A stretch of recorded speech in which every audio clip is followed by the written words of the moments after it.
যেটা বলছিলাম বন্ধুরা, এবং উনি ওই যে ওশো, যে মানে যে কিনা ওই ওই যে নোংরা জানোয়ার যে সন্ন্যাসীটা, যে কিনা মানে ভারতের বহুল ক্ষতি করেছে, ভারতীয়দের, বাঙালিদের, এবং আমেরিকায় তো ওগুলো চলে, প্রচুর নোংরামি চলে আমেরিকায়। আমাদের ভারতীয়দের চোখে ওগুলো নোংরামি।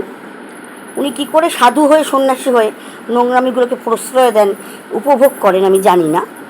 রামকৃষ্ণ মন্ত্র দীক্ষিত সাধু হয়ে অবশ্য, যদি উনি এখন দীক্ষামন্ত্র চেঞ্জ করে নেন, ওনার পক্ষে কোনোই কিছুই মানে অসম্ভব না। He can do anything. উনি আবার নাকি স্বামীজির মানে বিশেষ ভক্ত, জানি না স্বামীজি তো আবার এরকম ছিলেন না। যাই হোক, যার যে যেমনভাবে যাকে, যে দৃষ্টিতে যাকে দেখে, শুধু লেকচার মারতে পারলেই তো আর সাধু হওয়া যায় না বা ভালো মানুষ হওয়া যায় না। যাই হোক, তারপরে এরকম কতগুলো ওই ইয়োর স্টোরি যেগুলো থাকে আপনারা জানেন, ভীষণ নোংরা নোংরা ছবি পাঠাতেন, অত্যন্ত ন্যাক্কারজনক নোংরা ছবি। আমি কতগুলো মানে বেশ কয়েকটা আমি স্ক্রিনশট নিয়ে রেখেছি, দরকার হলে আমি সেগুলো মানে আদালতে পেশ করব, আইনের সাহায্য নেব। যে একজন মাতৃসম দিদিকে, বন্ধুকে, গুরু বোনকে কী করে এই জিনিসগুলো, একজন ব্রহ্মচারী গৃহত্যাগী সন্ন্যাসী পাঠান। তারপরে আমি আলটিমেটাম দিয়েছিলাম, কিছুদিন কমে আবার শুরু করেছিলেন দ্বিগুণভাবে, আবার আলটিমেটাম দিয়েছিলাম, আবার কমেছিল। রিসেন্টলিও বলেছিলাম, এই কিছু 2-3 দিন হলো কমেছে। যাই হোক, তারপরে আমি যেটা ঠিক করলাম, আমি ওনাকে অনেক সময় দিয়েছি, মানে 6টা বছর সময় দিয়েছি। উনি নিজেকে রিফর্ম করেননি, আমাকে প্রতিনিয়ত মানে মেন্টাল মানে করছেন এসব অসভ্যতা করে। তাই আমি একেবারে আপনাদেরও আজকে বলছি, ট্রুথ আনফোল্ডস এবং অদ্বৈত জ্ঞানপীঠের সঙ্গে সারদা আপনার চ্যানেল এবং সারদা সরস্বতী কলা মন্দির স্কুলের এবং কৌশিকী মজুমদারের কোনো সম্পর্ক আজ থেকে নেই।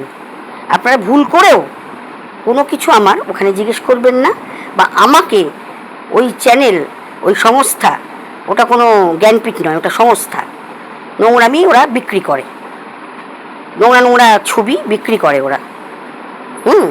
ওকে কিন্তু আমি 16,000 টাকা ডোনেশন দিয়েছি, এবং ওর জন্য আমি যা প্রচার করেছি, জিন্দগিতে ওর কোনো হিতাকাঙ্ক্ষী করবে না। ওর 1200 সাবস্ক্রাইবার ছিল, ওর 1 লাখের উপর সাবস্ক্রাইবার হয়ে গেছে 1.5 বছরের মধ্যে, থ্রু মাই পাবলিসিটি। ওর যদি সাহস থাকে, সৎসাহস, বুক পিটিয়ে বলুক যে আমি মিথ্যে কথা বলছি।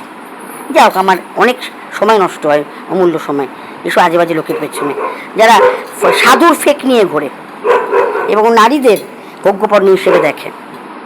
আমি তাদের পিছনে সময় নষ্ট করতে ঘেন্না বোধ করি। যাই হোক, আপনাদের বলা রইল ভাই সব। একবার মাঝখানে উনি দিয়েছিলেন, জ্ঞানপীঠে লোক কেন কমে যাচ্ছে, এবার বোঝাই যাচ্ছে কেন লোক কমে যাচ্ছে, আরও কমে যাবে। যারা প্রকৃতির সম্মান করতে জানে না, ফালতু লেকচার দেয়, আর প্রকৃতিকে যারা মানে ভোগ্যপণ্য হিসেবে দেখে, তাদের জ্ঞানপীঠে শুধু লোক কেন কমবে, এরপর লালবাতি জ্বলে যাবে। প্রকৃতিরই অভিশাপ, মায়ের কৃপায়। ভালো থাকবেন, নমস্কার, জয় মা।